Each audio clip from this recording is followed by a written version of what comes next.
Title দেখে আশা করি আপনারা বুঝতে পারছেন কোন ঘাস করলে খামারিরা 100% লস খাবে। এই যে দেখেন, এই ঘাসটা কী ঘাস জানেন? সরগম সুদান ঘাস।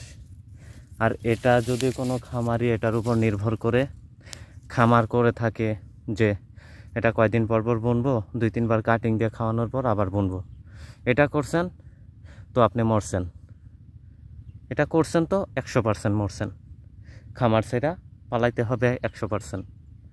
এই জন্য এই কাজটা কখনো করবেন না। সরগম সুদান ঘাস যদি আপনার 1 বিন্দু রক্ত থাকে শরীরে, তাও আপনি সরগম সুদান ঘাসটা করবেন না। যদি মাতাল হয়ে যান তাহলে করবেন। আমি দেখেন আমার ঘাস এদিকে আছে, তারপরও সরগম সুদান ঘাসটা মনে করছিলাম ভালো হবে, তবে এত বাজে ফিডব্যাক পাইছি যা বলার বাইরে। এই জন্য আমি বলি আপনারা কখনো সরগম সুদান ঘাস করবেন না।